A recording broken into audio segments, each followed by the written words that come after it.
Have you ever felt like an outsider, standing on the edges of life, watching the world move around you as if you were separate from it? Not because you are superior, not because you think you are better, but simply because you feel different. There is a quiet distance between you and the rest of the world. A sense of detachment that you cannot explain. While others seem content in the flow of life, you find yourself questioning. You wonder why people accept things so blindly. Why they laugh when there is sorrow hidden beneath. Why they chase after things that never truly satisfy them. You feel emotions deeply, so deeply that they sometimes become overwhelming. The joy of others can move you to tears, and the suffering of the world weighs on your heart like an unseen burden. Yet, despite this depth, you often find that few truly understand you. This is not a coincidence. Zen and Buddhist teachings tell us that awakening is not something that happens by chance. It is not a gift bestowed upon a select few. It is something that arises from within, something realized through the trials and tribulations of life itself. Even the Buddha, before his enlightenment, was lost in the illusions of the world, chasing desires, questioning existence, searching for meaning in a life that felt incomplete. His awakening was not granted by divine selection but was earned through his struggles, his insights, and his ability to see beyond what was visible. And so, the path of those who are chosen is not determined by fate.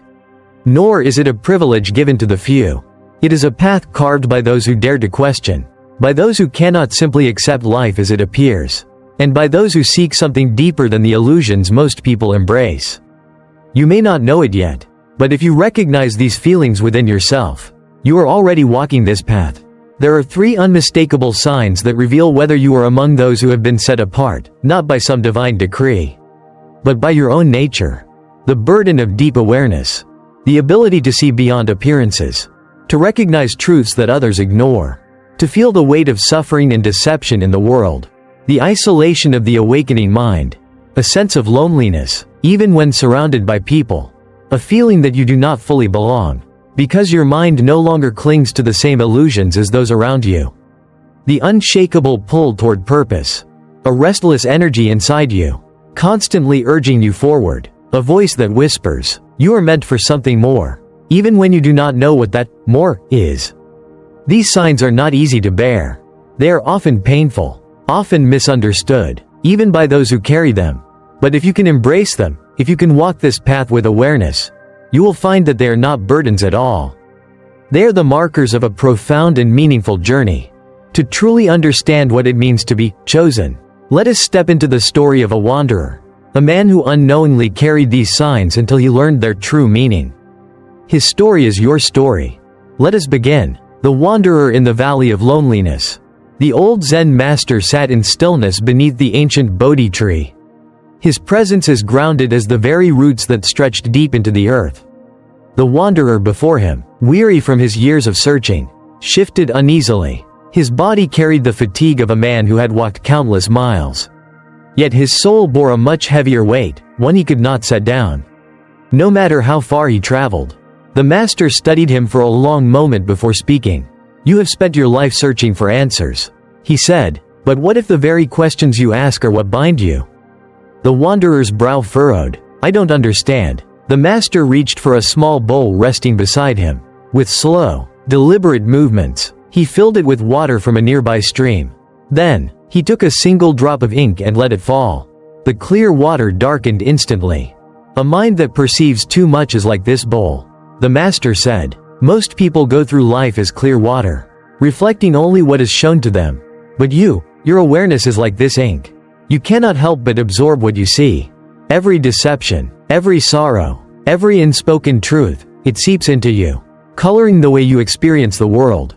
The wanderer swallowed hard. It has always been this way for me, he admitted. Since I was a child, I saw things others did not. I could hear the sadness behind their laughter. I could feel the emptiness in their words. But instead of bringing me closer to people, it made me feel separate, an observer rather than a participant. The master nodded, because those who are awake cannot live as those who are asleep. The words sent a quiet tremor through the wanderer's heart. He had never thought of it that way. He had spent so long trying to understand why he was different, assuming something within him was broken. But what if his solitude was not a flaw? but a natural result of seeing the world as it truly was? But why does it have to be so lonely? He asked, his voice barely above a whisper. The master smiled gently, his gaze shifting toward the horizon. Because truth is a solitary path. At least in the beginning. Most people seek comfort, not truth. They surround themselves with illusions because illusions are easier to bear. But when someone begins to see beyond them, they no longer fit within the world as it is. The wanderer felt something tighten in his chest. So, what am I supposed to do? Am I meant to be alone forever? The master chuckled softly. Tell me, why did you leave your home? The question caught the wanderer off guard. He had left his valley so long ago that he had almost forgotten the reasons. But now, as he sat before the master, the memories returned, the restless nights, the feeling of being surrounded by people yet never truly seen, the longing to find others who felt as deeply as he did. I thought I would find answers, he admitted. I thought if I searched long enough, I would understand why I am the way I am, that maybe I would find others like me. The master's eyes glimmered with quiet understanding. And yet, despite all your searching, the answer has always been with you. You have been seeking an explanation, thinking that if someone could name your difference, it would make it easier to bear. But wisdom does not come from belonging. It comes from accepting that you do not need to belong in the way others do. The words struck something deep within him. He had spent his life believing that to be different was to be incomplete. That his solitude was a problem in need of a solution. But what if it wasn't? The master reached out, placing a steady hand on his shoulder. For now, yes, you will walk alone, but not forever. There will come a time when others who see as you see will find you. But first, you must embrace your solitude, not as a burden, but as a path. The wanderer sat in silence, the wind carrying the master's words through the leaves of the Bodhi tree. For the first time in his life, his solitude did not feel like a prison. It felt like a doorway. And so, as the sun dipped below the mountains, the master began to speak of the three signs, the burdens and blessings of those who walk the path of the awakened.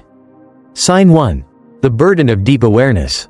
The master let the silence settle between them, allowing the words to sink in like ripples spreading across still water. The overflowing tea dripped onto the ground, absorbed instantly by the thirsty earth. The wanderer stared at the cup, his mind unraveling memories of all the times he had felt overwhelmed by the weight of his own perception. The times when he saw deception in people's words before they even realized they were lying. The times he sensed sorrow hiding behind a smile and felt powerless to ease it. The countless moments when he saw beyond what was said, when he noticed the pain people carried even when they themselves were unaware of it. It is exhausting, he finally admitted, to always see the hidden layers beneath the surface. To always feel so much. Sometimes, I wish I could just be normal. The master chuckled softly, pouring another cup of tea, this time stopping just before it overflowed. Most people live with just enough awareness to function, but not enough to truly see. They take comfort in illusions because illusions make life easier to bear. They believe in permanence, even when nothing lasts. They chase happiness as if it is something they can hold on to forever. And when it slips away, they blame the world rather than seeing the nature of existence itself. He lifted the newly filled cup and held it up to the fading light of the sun. But you, he said, his gaze steady, you do not have the luxury of illusions. You see too much, feel too much, and because of that, you suffer. The wanderer clenched his hands into fists. So, what am I supposed to do? Keep carrying this weight forever? Be consumed by it? The master shook his head. No. That is not the way. He set the cup down and gestured toward the tea that had spilled onto the ground. You must learn to empty yourself before you overflow. The wanderer frowned. How? The master motioned toward the valley below, where the river flowed freely, winding its way through the land. Consider the river, he said. It does not try to hold on to every drop of water. It flows. It moves. It does not resist its nature, nor does it drown itself in what it carries. And because of this, it remains full without ever being overwhelmed. The wanderer looked toward the river, watching how it continued its path effortlessly, never clinging, never resisting. You, too, must learn to let go. The master continued, you must understand that awareness is not meant to be a prison, but a gateway. The pain you feel, the depth with which you perceive the world, It is not a burden when you learn to navigate it wisely. Awareness is like fire. If left uncontrolled, it will burn everything in its path, including you. But if tended to, it can bring warmth, light, and transformation. The wanderer's breathing slowed as he considered this. So, I must learn to master my awareness, rather than letting it master me? The master nodded. Exactly. You must learn to distinguish between what is yours to carry and what is not. You must learn that seeing suffering does not mean you must become it. That understanding deception does not mean you must lose faith in humanity. And that feeling deeply does not mean you must drown in emotion. But how do I let go? The wanderer asked. How do I stop feeling everything so intensely? The master smiled. You do not stop feeling. You learn to observe rather than absorb. When a storm passes over the mountain, does the mountain weep for the rain? No, it simply allows the storm to come and go, knowing that it, too, shall pass. You must become like the mountain, aware of all things, but attached to none. The wanderer closed his eyes, feeling the weight of those words. How many times had he allowed himself to drown in the emotions of others? How many times had he mistaken awareness for obligation, believing that because he saw suffering, it was his responsibility to carry it? He exhaled slowly, realizing that he had been resisting his own nature, that the burden was not in the awareness itself, but in his inability to release what did not belong to him. After a long silence, he finally spoke. So, awareness is not a curse, but a gift, one that must be used wisely.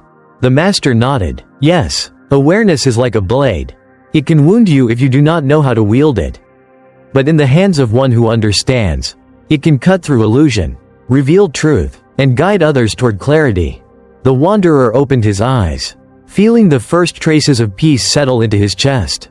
For the first time, he did not feel consumed by his awareness. He felt a quiet sense of control, as if he had been given permission to carry only what he must and let the rest flow away.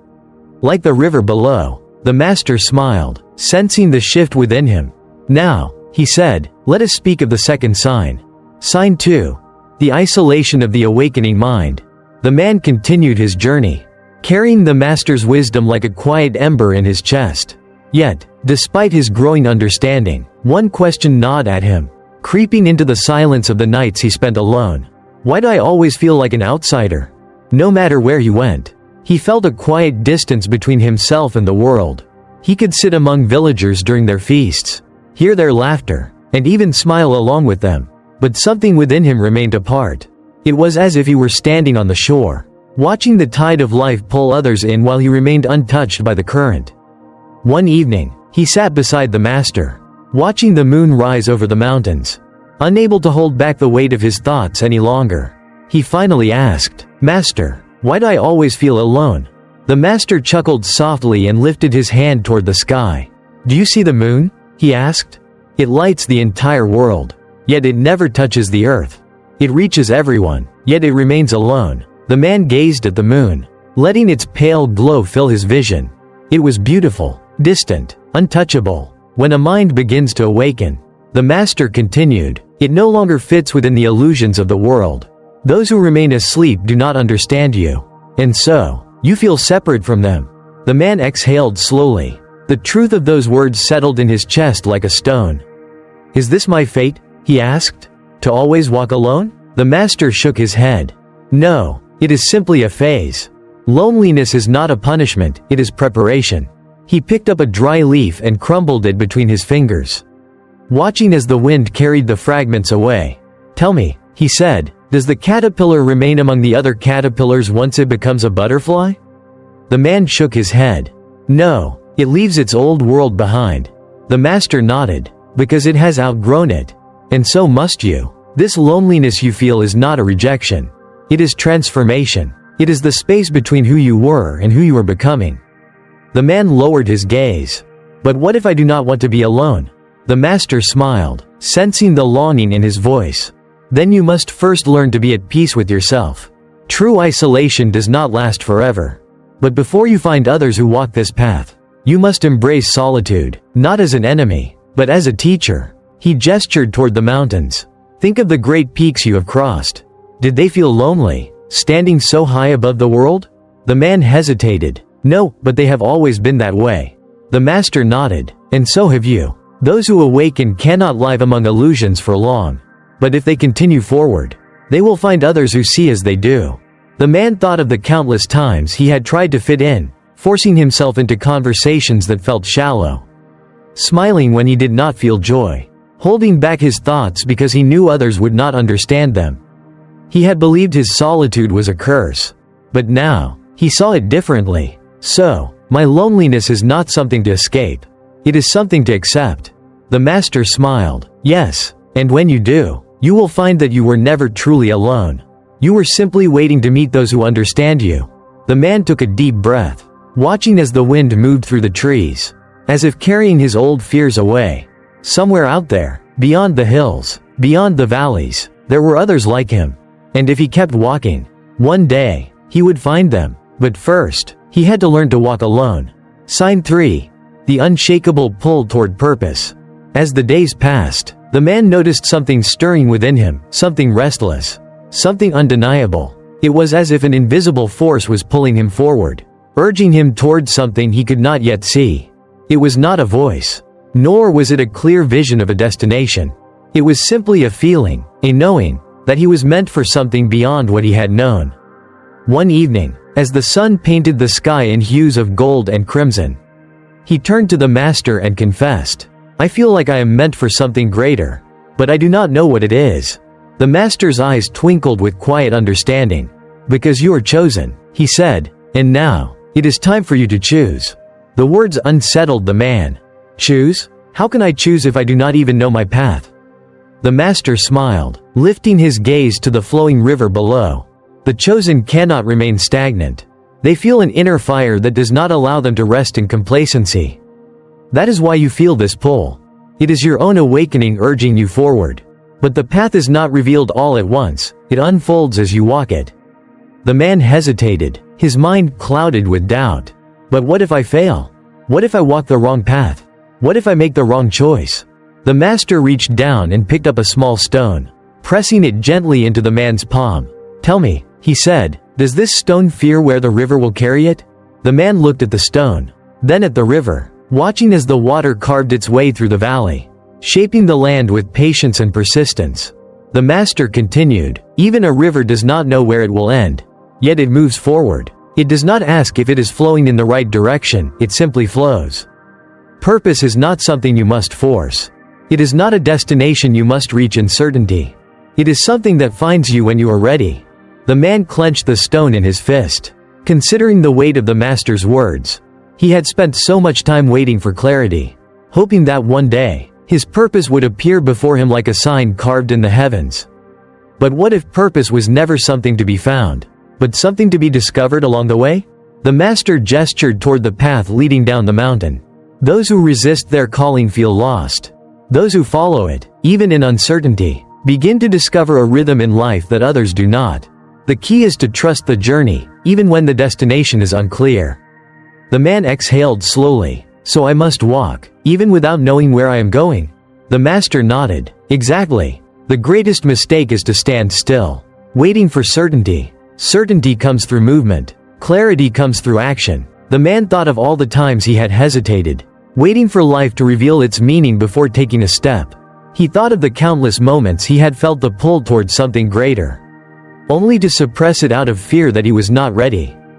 But what if readiness was not something given, but something created by walking forward?